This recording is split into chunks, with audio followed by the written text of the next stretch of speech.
제4장 우리 부를 빼앗기 위한 음모, 공황을 맞이할 준비는 되었는가? 질문. 대공황은 몇 년 동안 지속되었을까? A. 25년, B. 4년, C. 16년, D. 7년. 이 질문의 답은 어떤 기준을 사용하느냐에 따라 달라진다. 주가를 기준으로 한다면 대공황은 25년 동안 지속되었다. 1929년 9월 다우지수는 당시 최고 주가였던 381포인트를 기록하였다. 최저점을 기록했던 1932년 7월 8일 뉴욕 증권거래소의 거래량이 100만 주 정도로 줄어들면서 다우지수는 41포인트로 떨어졌다. 자그마치 주가의 89%가 날아간 것이다. 이날을 바닥으로 시장은 조금씩 살아났다. 공황의 한가운데였음에도 주가는 오르기 시작했다. 그렇게 강세 시장이 계속되었음에도 381포인트에 다시 올라선 것은 1954년의 일이다. 1929년부터 1954년까지 25년이 걸린 셈이다. 최근에도 우리는 역사상 가장 높은 다우지수를 목격했다. 2007년 10월 14,164포인트까지 치솟았던 다우지수는 1년 뒤 거의 50%가 떨어졌다. 대공황 때 이전의 최고 주가를 넘어서는데 25년이 걸렸듯이 14,164포인트에 다시 도달하는 것도 2032년에나 가능할지 모른다. 2009년 3월 10일 다우지수는 379포인트가 올라 6,926포인트로 마감했다. 1932년에서 1954년에 걸쳐 겨우 회복한 주가를 단 하루 만에 회복한 것이다. 월스트리트는 이날 축제 분위기에 휩싸였다. 바로 며칠 전 2월에만 65만여 명이 직장을 잃었다는 보도 따위는 상관할 바가 아니었다. 지금도 많은 사람들이 이렇게 말한다. 최악의 상황은 끝났다. 이제 바닥을 쳤다. 연방준비제도이사회 의장 벤 버냉킹은 2009년 가을이 되면 경기가 살아날 것이라고 이야기했다. 3월 10일 주식시장은 폭등했다. 시티그룹 CEO 비크람 판디트가 1월에서 2월 실적이 매우 좋다는 내용을 담은 사내 메일을 작성해 의도적으로 시장에 누설했기 때문이다. 하지만 시티그룹은 독이 묻은 부채를 수십억 달러나 가지고 있다는 것을 잊지 말아야 한다. 그들은 또 다른 음모를 꾸미고 있는 것이 분명하다. 최근 시장에 대한 낙관적인 전망이 득세하고 있지만 공황의 유령은 여전히 금융세계를 떠돌고 있다. 나는 미국은 물론 세계 경제가 나아질 것이라고 낙관하지 않는다. 물론 공황이 오기를 바라는 것은 결코 아니다. 제정신인 사람이라면 누가 대공황이 오기를 원하겠는가. 하지만 지금의 경기 후퇴는 공황으로 계속 미끄러져 들어갈 수 있으며 그렇다면 지금부터 준비를 해야 한다. 공황은 모든 사람들에게 나쁜 것만은 아니기 때문이다. 가난한 아빠와 부자 아빠의 공황. 나의 부자 아빠와 가난한 아빠는 대공황 시절 초등학교를 다녔다. 그때 경험은 두 사람의 삶의 행로를 완전히 바꿔놓았다. 한 사람은 대공황 시기에 배운 교훈으로 엄청난 부자가 되었고 다른 한 사람은 평생토록 가난하게 살았다. 가난한 아빠의 공황.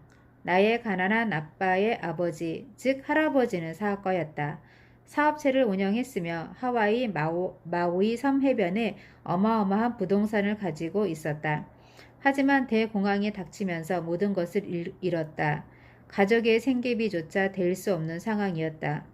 순식간에 모든 것을 빼앗긴 대공황은 아빠에게 엄청난 충격이었다. 나의 가난한 아빠는 안정적인 직업이 최고라고 믿게 되었다. 사업이나 투자 따위에는 눈도 돌리지 않았다. 할아버지가 그 많던 주식과 부동산을 한순간에 잃는 것을 보았으니 믿을 게 못 된다고 생각했던 것이다. 가난한 아빠에게 안정성은 부보다 훨씬 중요했다. 아버지는 공황에 대한 기억을 평생 간직한 채 살았다. 독자 코멘트. 대공황 시절 나의 할머니는 모든 것을 아끼고 재사용했다. 심지어 종이 타월도 행주처럼 말려서 다시 썼다. 해져서 도저히 쓰지 못할 때까지 어쩌다 외식을 할 때면 가방에 빵과 버터를 몰래 담아왔다. 그것으로 다음날 아침 끼니를 때웠다. 부자 아빠의 공황. 나의 부자 아빠는 대공황 이전에도 그리 잘 살지 못했다. 그의 아버지는 병으로 고생하다 공황이 시작되기 얼마 전 돌아가셨다. 그래서 부자 아빠는 어린 나이에 가장이 되어 생계 전선에 뛰어들어야 했다. 배운 것도 없었기 때문에 할 수 있는 일은 많지 않았다. 10대 소년이었던 부자 아빠는 가족이 운영하던 가게를 물려받아 기업으로 키워보기로 했다. 부자 아빠의 가족은 먹고 살기 위해 받은 거랬지만 정부의 지원도 복지 혜택도 받지 못했다. 공항은 나의 부자 아빠를 더 빠르게 성장하도록 했고 돈에 대해 더 많은 것을 일깨워 주었다. 공황을 겪으면서 몸소 익힌 교훈이 그를 부자로 만들어 주었다. 부자만을 위하는 사회주의. 나의 가난한 아빠는 학교에서는 공부 잘하는 학생이었지만 거리에서는 스스로 살아남지 못하는 숙맥이 되었다. 정부가 어려운 사람들을 돌봐야 한다고 생각했고 점점 사회주의자가 되어갔다. 나의 부자 아빠는 학교를 제대로 나오지 않았지만 거리에서는 아주 현명한 사람이었다. 가족과 직원들을 위해 안정적인 수익을 내는 기업을 만들어야겠다고 당찬 포부를 품었다. 사람들 스스로 자기 자신을 책임질 줄 알아야 한다고 믿었다. 정부가 사람들에게 물고기를 주기보다는 낚시하는 법을 가르쳐야 한다고 믿었다. 점점 자본주의자가 되었다. 지난 공황 시절에는 사회주의가 득세했다. 정부는 대규모 복지 프로그램을 설계하여 실행했다. 사람들에게 낚시하는 법을 가르치기보다는 물고기를 나눠주었다. 심지어 부자들에게도 나눠줬다. 미국이 진정한 자본주의 국가였다면 정부는 경제가 망하도록 놔두어야 했다. 경제를 지탱하기 위해서 구제금융을 투입하고 또 그 위에 구제금융을 쏘아붙지는 않았을 것이다. 주가 폭락, 시장 붕괴, 공황은 경제가 더 이상 발전할 수 없을 때 모든 것을 무너뜨리고 새롭게 시작하는 자연스러운 현상이다.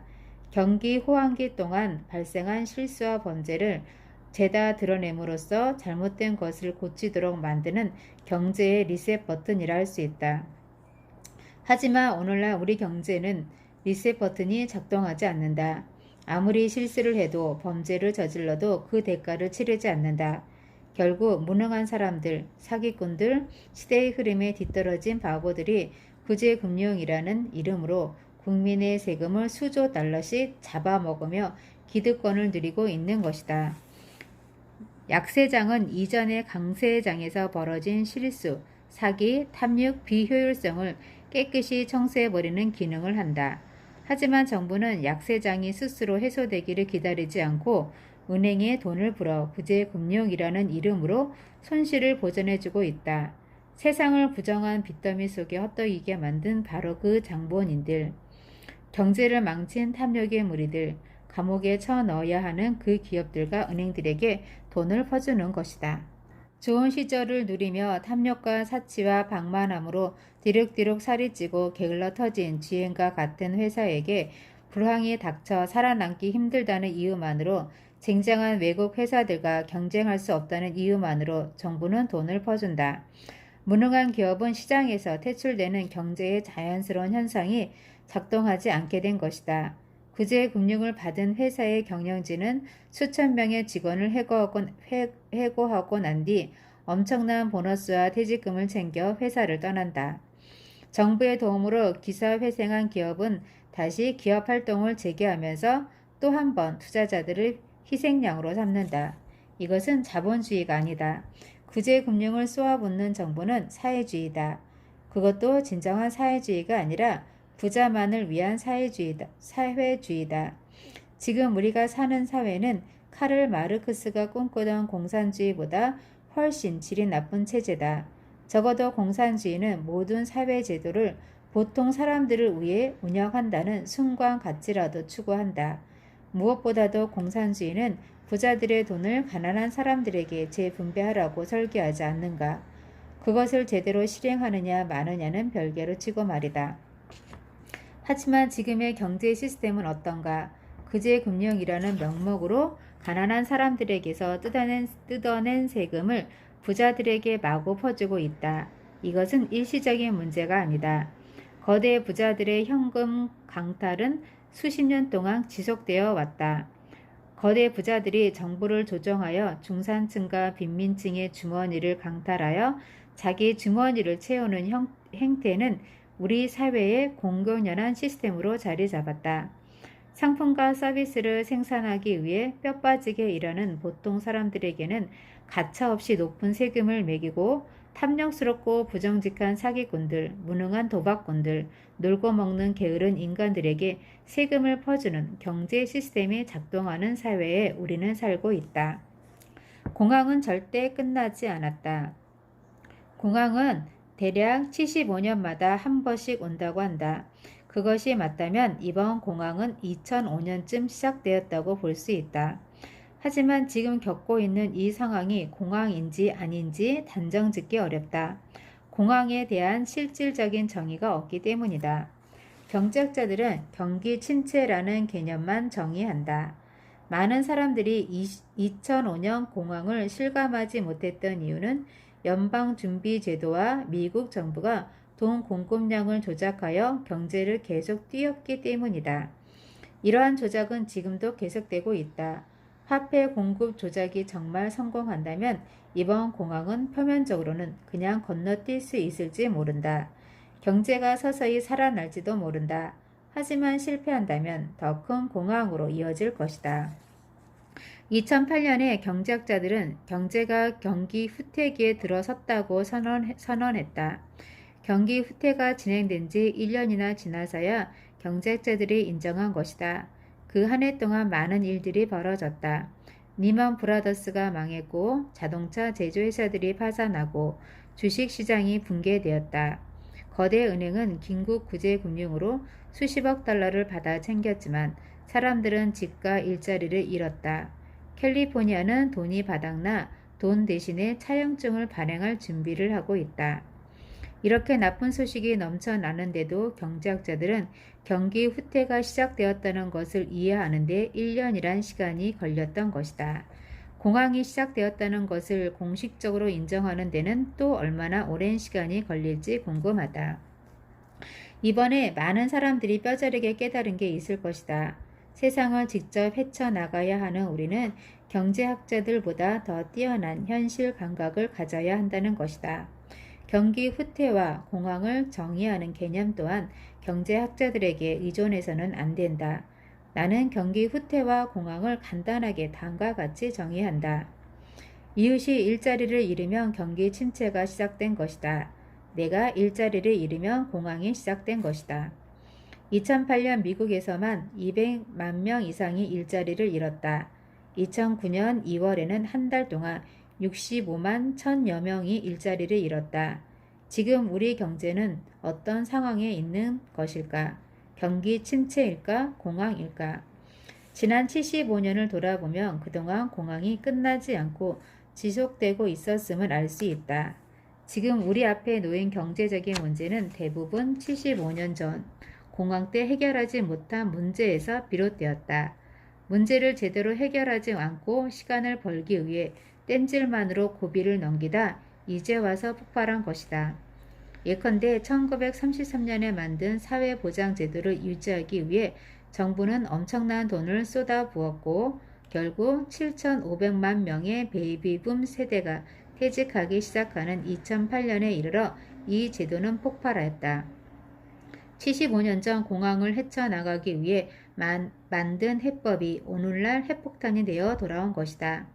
사회보장제도에 이어 의료보장제도 가로 열고 노인의료보험제도, 저소득층의 의료보장제도 가로 닫고가 새로 마련되었는데 의료보장제도의 재정 문제는 사회보장제도보다 5배나 더 심각한 상태다. 또한 연방주택관리국은 사람들이 집을 쉽게 살 수 있도록 페니 메이와 프레디 맥을 설립하여 주택융자를 시작했다. 이 두 공사가 오늘날 서브프람 사태를 일으킨 주범이다. 다시 말하지만 지난 75년간 대공황은 결코 끝난 적이 없다. 사회주의적인 해법으로 문제가 수면 위로 떠오르지 않도록 억제해 왔을 뿐이다. 결국 문제는 속에서 골마 터지고 뒤늦게 해결하자니 엄청난 비용을 떠안게 되었다. 대공황에서 벗어나기 위해 실시했던 정부의 해법이 지금 어떤 문제에 처해 있는지 간단하게 정리하면 다음과 같다. 1. 사회보장제도, 의료보장제도. 지금 이 제도로 인한 재정난은 65조 달러에 달하며 그 규모는 계속 불어나고 있다. 2. 연방예금보험공사. 연방예금보험공사는 예금자보다 은행을 보호하기 위한 기관이다. 고객들이 맡긴 예금에 대해 보험을 들어주는 것은 은행에게 모험적인 투자를 하라고 부추기는 것과 같다. 신중하게 자금을 운용하는 은행은 오히려 불이익을 당한다. 결국 은행들은 너도 나도 사기 행위에 나서게 된다. FDIC는 은행의 위기와 신용의 붕괴를 초래하는 데 결정적인 원인을 제공했다. 이에 대해서는 다음 장에서 설명할 것이다. 3. 연방주택관리국. 연방주택관리국은 주택 수요와 공급을 통제하는 정책을 총괄한다. 또한 페니메이와 프레디맥이라는 두 거대 기업을 설립했다. 이 두 기업이 바로 서브프라임 사태를 초래한 주범이다. 그 손실은 납세자에게 수조 달러의 세금으로 돌아왔다. 페니메이의 부실 규모는 AIG보다 훨씬 큰 것으로 드러났다. 4. 실업보험. 실업보험은 1935년에 만들어졌다. 일반적으로는 직장을 잃고 나서 26주 동안 보험 혜택을 받을 수 있지만 경제 상황이 더 나빠지면 연방정부는 수급기간을 더 늘릴 것이다. 2008년 6월 의회는 실업자가 급증하자 수급기간을 13주나 더 늘렸다. 5. 브렌터우즈 조약. 1944년 제2차 세계대전이 막바지에 이르렀을 때 뉴햄프셔 브레턴우즈에서 유엔 통화 금융회의가 열렸다. 전 세계에서 대형 은행을 이끄는 수장들이 참석했다. 그리고 이들은 국제통화기금 IMF와 세계은행 월드뱅크를 설립하기로 결의했다. 이 두 기관이 전 세계 경제에 도움을 준다고 착각하기 쉬운데 실제로는 세계 경제에 엄청난 해를 입히는 존재다. 이들이 행하는 가장 나쁜 짓은 불안화폐를 전 세계에 확산시킨 것이다. 1971년 IMF와 세계은행은 다른 모든 나라의 금본위 제도를 폐지할 것을 요구했다. 이에 응하지 않는 나라는 회원국 지위를 박탈했다. 전 세계 경제가 부루마블 개인머니를 기반으로 작동하도록 만든 것이다. 미국에서 시작된 금융위기가 순식간에 전 세계로 확산된 것은 이 때문이다. 기요사키의 메모. 1944년 이후 전 세계는 달러를 기준으로 움직였다.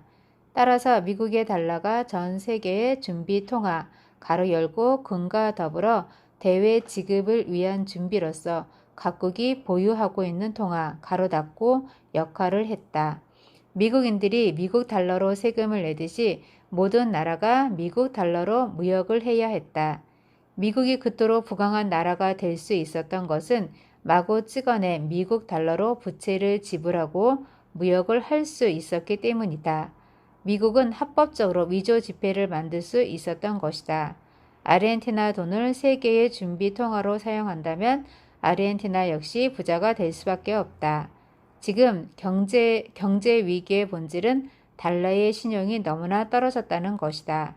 중국과 같은 나라가 미국 달러가 아닌 다른 나라 돈을 준비 통화로 사용하겠다고 발표한다면 미국은 순식간에 망하고 말 것이다. 더 이상 위조 지폐를 찍어낼 수 없기 때문이다. 6. 일자리 만들기. 대공황을 타개하기 위해 미국 정부는 다양한 일자리 만들기 프로그램을 실행했다. 그중 하나가 CCC, 가로 열고 민간자원 보존단, 가로 닫고 이다. 다양한 자연보호 프로그램을 주도하여 정부에서 실업자들을 고용하고 그에 대한 보수를 주는 것이다. WPA, 가로 열고 공공사업진흥국, 가로 닫고 라는 프로그램도 있는데 시민들이 다리를 놓는 것과 같은 건설 프로젝트를 자발적으로 세우고 이에 참여하는 사람들에 대한 보수는 정부가 지급한다. 또는 대형 미술, 연극, 문학, 미디어 등 시민들이 주도하는 다양한 프로젝트에 참여하는 사람들에게 정부가 보수를 지급한다. 이러한 사업은 미국에서 거대한 고용 창출 효과를 낳았다. 2009년 전 세계 수많은 나라들이 일자리 만들기 프로그램을 실시하고 있다. 정부가 이런 사업을 벌이는 것은 사람들을 먹여 살리기 위한 것이다. 사람들은 먹고 살기 힘들어지면 정부에 대항하는 세력으로 바뀔 것이기 때문이다. 정부는 이러한 정치적 불안을 가장 두려워한다.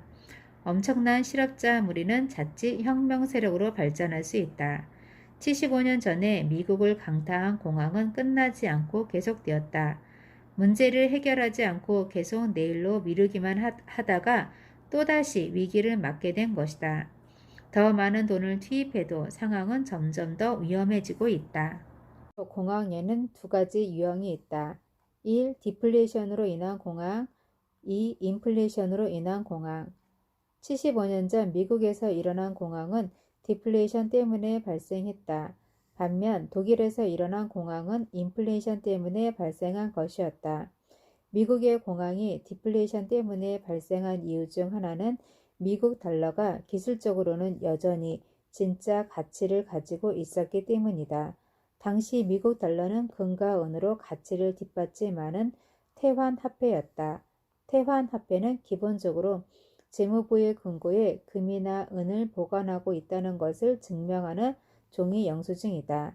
1929년 주식시장이 붕괴하고 경제 위기에 대한 공포가 확산되자 미국인들은 달러를 모으는 일에 혈안이 되었다. 돈이 돌지 않자 기업은 문을 닫기 시작했고 사람들은 직장을 잃었고 공황은 곡착화되었다. 이 문제를 해결하기 위해서 정부는 돈을 찍지 않았다. 아니, 찍을 수 없었다. 금을 확보하지 않고서 돈을 찍는 것은 불법 행위였기 때문이다. 정부는 그러한 규칙을 뒤집을 만한 힘을 갖지 못했다. 돈은 늘 부족했으며 그 가치는 확고했기 때문에 예금자들은 언제나 승자였다. 미국의 공황은 이처럼 디플레이션이 고착화하면서 발생했다. 독일은 상황이 달랐다. 독일의 돈은 진짜 가치가 있는 돈이 아니라 허공에서 만들어낸 불안화폐였다. 정부에서 발행한 차용증, 즉 부르마블 개임해서 쓰는 돈이었다. 따라서 독일의 공황은 인플레이션 때문에 발생했다. 당시 독일의 화폐였던 라이히스마르크는 잉크로 금액만 표시한 종이 조각에 불과했다. 그 무엇으로도 돈의 가치를 보장하지 않았다. 경제 상황이 나빠질 때마다 독일 정부는 계속 돈을 찍어내 문제를 해결했다.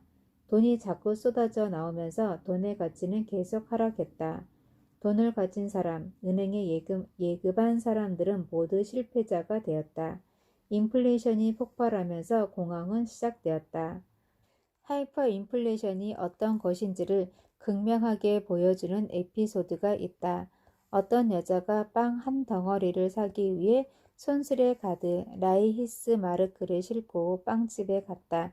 그녀가 잠깐 빵집에 들어갔다가 나오는 사이 누군가 돈은 모두 바닥에 버리고 손수레만 훔쳐갔다. 어떤 공황이 다가오고 있는가? 자, 이제 문제는 이것이다. 앞으로 다가올 공황은 미국식 공황이 될 것인가, 독일식 공황이 될 것인가? 다음 공황에서는 현금을 가진 사람이 진정한 부자가 될까? 아니면 현금이 단순한 종이 조각에 불과하게 될까? 미국식 공황을 위한 준비. 사람들이 대부분 준비하는 것은 미국식 공황이다. 한 직장에서 오래 머물며 빚을 지지 않고 검소하게 생활하면서 돈을 아끼고 저축하고 노후 자금을 마련하고 정부의 연금을 받으면서 살아가는 것을 최우선으로 생각한다. 또한 뮤추얼 펀드 시장에서 일찍 빠져나와 꽤 돈을 번 사람들은 넘치는 현금을 만끽하면서 자신의 현명함을 뿌듯하게 여길 것이다. 하지만 독일식 공황이 닥치면 어떤 일이 벌어질까? 그때도 여전히 현금이 최고일까?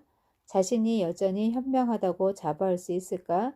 이러한 사람들은 미국식 공황이 닥쳤을 때는 살아남을지 몰라도 독일식 공항이 밀어닥치면 순식간에 무너지고 만다. 독일식 공항을 위한 준비.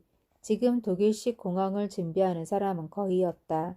현금은 최소한만 남겨두고 나머지는 모두 인플레이션에 따라 변동하는 가치에 투자해야 한다. 대표적인 투자 대상으로는 금, 은, 원유, 음식, 정부가 지은 주택 등을 들 수 있다. 독자 코멘트. 나는 디트로이트에 산다. 이곳은 벌써 공항이 시작되었다. 하지만 지금 공항은 미국식도 아니고 독일식도 아니다. 그것이 무엇이든 이전의 생활 양식은 더 이상 유지될 수 없다. 중산층은 결국 싹쓸이 되고 말 것이다. 지금 서서히 다가오고 있는 공항은 내 생각에 미국식이 아니라 독일식이다. 그렇게 예상하는 이유는 다음과 같다. 1. 소득세의 탄생. 연방준비제도를 만든 사람 중에 유럽의 노스차일드 가문과 와버그 가문을 대표하는 풀 와버그가 있다.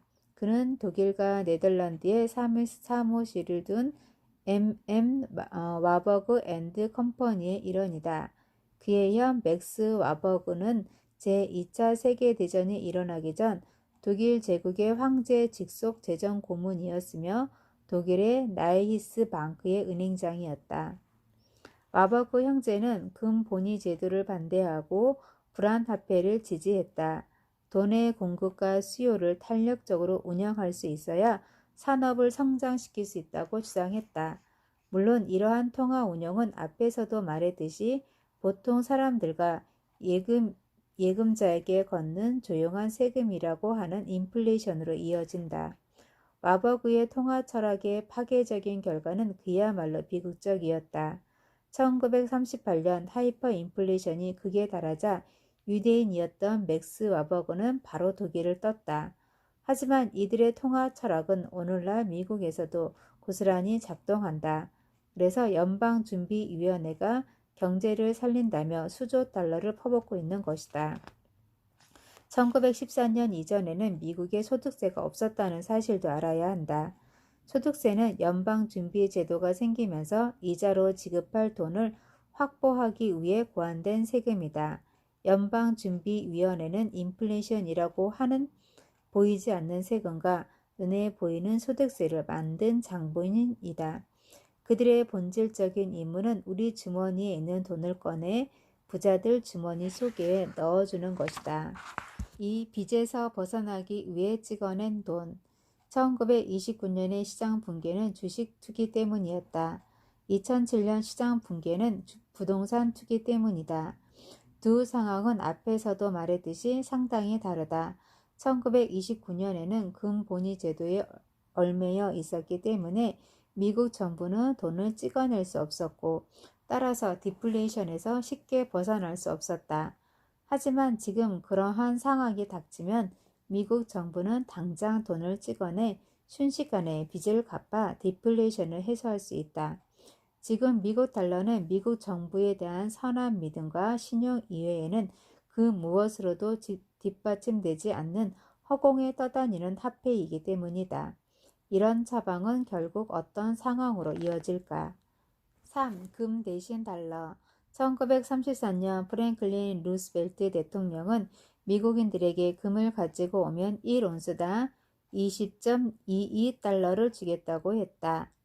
그렇게 금을 긁어 모으고 나서 금값을 1온스당 35달러로 올렸다. 단숨에 58%나 금값을 끌어올림으로써 금 1온스당 15달러씩 국민의 돈을 강탈한 것이다. 더 나아가 금을 소지하고 있다가 잡히면 1만 달러의 벌금을 물리거나 10년 동안 감옥살이를 시켰다. 이러한 조치를 취한 이유는 명백하다. 교환수단으로 돈 이외에는 다른 것을 사용하지 말라는 뜻이다.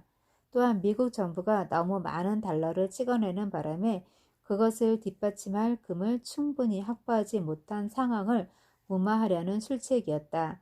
그렇게라도 해서 금을 확보하지 않으면 파산할 지경이었기 때문이다. 미국인들이 다소 금을 소유할 수 있게 된 것은 1975년이었다. 닉슨이 달러와 금의 교환 관계를 영원히 끊어버린 다음에야 사람들은 금을 가질 수 있게 되었다. 하지만 정부와 은행이 마음대로 돈을 찍어낼 수 있는 상황에서 누가 금을 갖고 싶어 했겠는가? 오늘날 사람들은 오로지 돈만 사용한다. 금이나 은을 어디에서 살 수 있는지 알지 못한다. 아니, 금이나 은을 왜 사야 하는지도 모른다. 그들 눈에는 오로지 사라지는 일자리, 떨어지는 집값, 폭락하는 주가, 날아가는 퇴직연금만이 보일 뿐이다. 수많은 사람들이 절망적으로 정부의 구제금융만을 바라보고 있다. 사람들 눈에는 구제금융만이 금덩이로 보인다. 그 금덩이는 돈이 돌지 않는 디플레이션을 일시적으로 해결해 줄 수 있지만 결국 우리가 알도 못하는 사이에 하이퍼 인플레이션을 더욱 앞당길 뿐이다. 4. IMF와 세계은행이 하는 일. IMF와 세계은행은 1944년 브레턴 우즈 회의에서 탄생한 기구다. 미국의 연방준비제도와 유럽의 여러 중앙은행의 확장판이라고 보면 된다.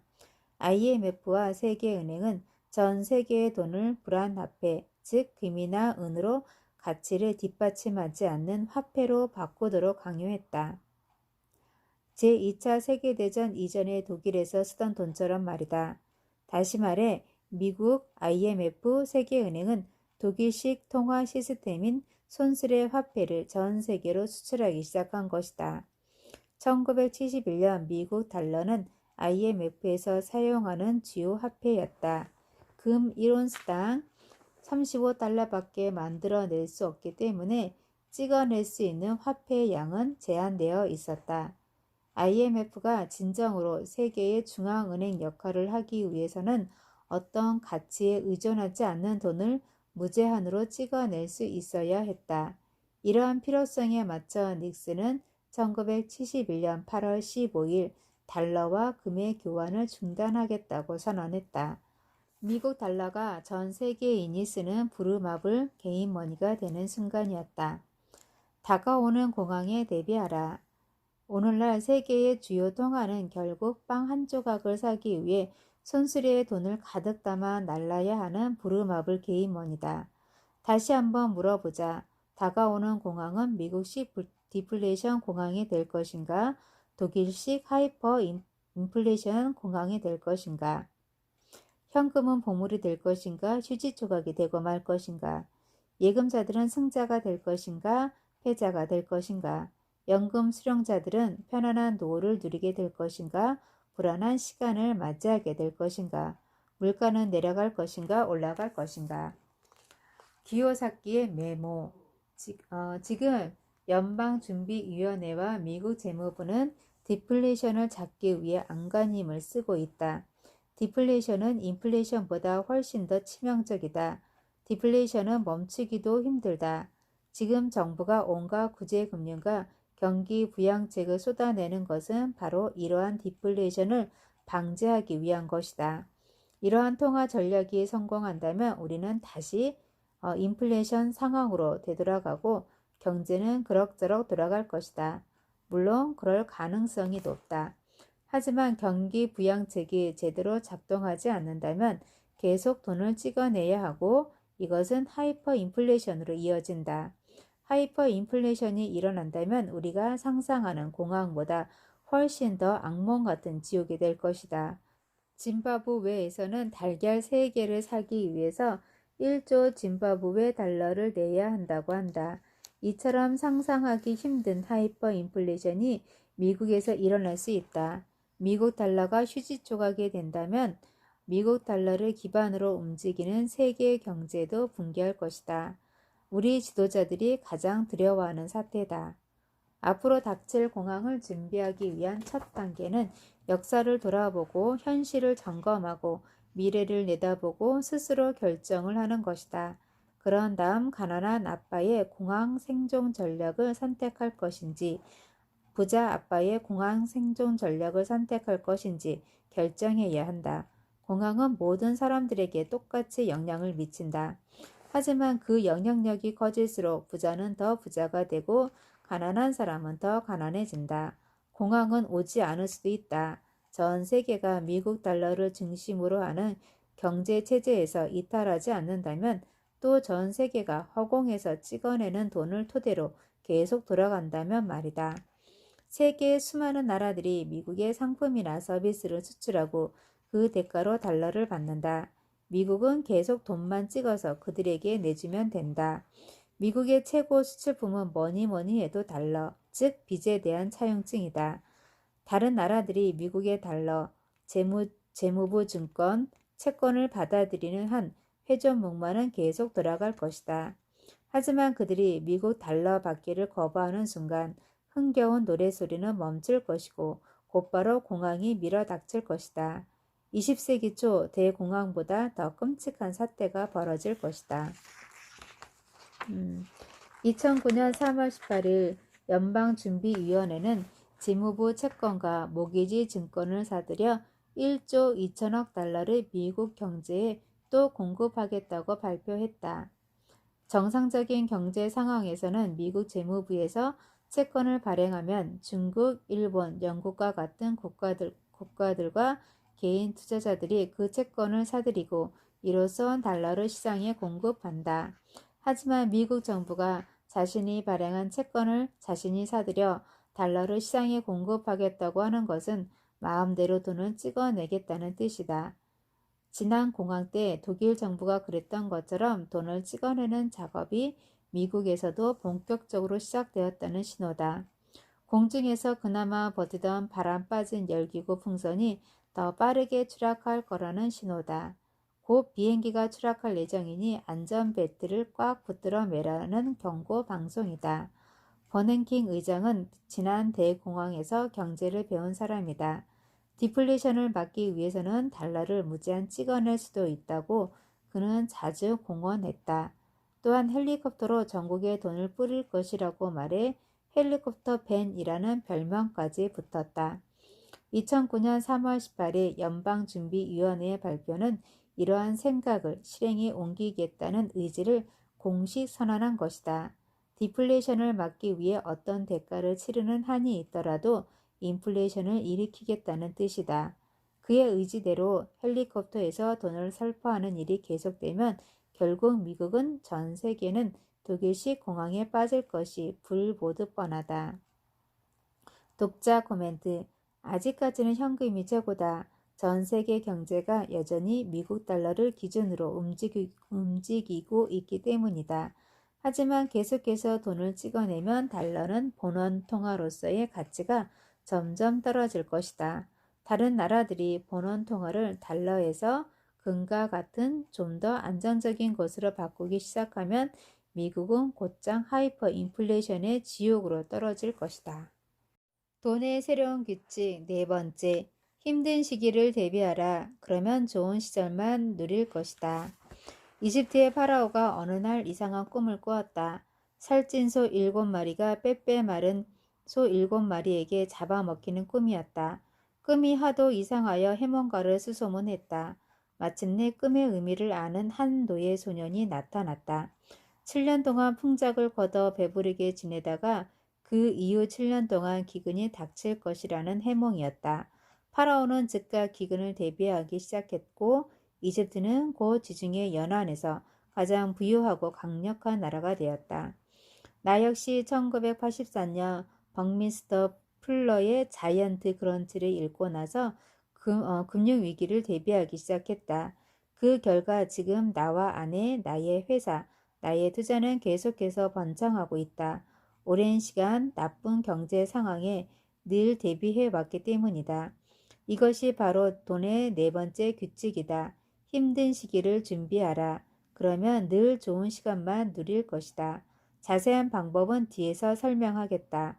나와 같은 베이비붐 세대와 우리의 자식들은 역사상 가장 풍족했던 호황기에서 살아왔다. 베이비붐 세대는 공황이 무엇인지 알지 못한다. 우리는 경제가 계속 성장하는 상황만을 경험했다. 베이비붐 세대가 경제적 축복을 누린 것은 1971년 전 세계의 돈이 부루마블 개인 머니로 바뀌었기 때문이다. 나를 비롯해 베이비붐 세대의 수많은 사람들이 손수레에 가득 돈을 퍼담을 수 있었다. 하지만 2007년 경제 위기가 닥치자 사람들은 돈은 바닥에 쏟아놓고 손수레를 처분했다. 손수레를 남겨놓고 돈을 퍼주어야 했다. 돈은 어차피 시간이 가면서 모두 날아가 버릴 것이기 때문이다. 우리 세대 그리고 우리의 자식들은 앞으로 다가올 경기 침체, 더 나아가 공황에 아무런 대비도 하지 못하고 속수무책으로 당할 수 있다. 경제 성장의 혜택만을 누려봤던 사람은 디플레이션이나 하이퍼 인플레이션이 어떤 것인지 또 무엇을 준비해야 하는지 알 수 없다. 그런 상황에 대비하기 위해서 가장 좋은 방법은 지난 공황을 경험해 본 사람에게 직접 이야기를 듣는 것이다.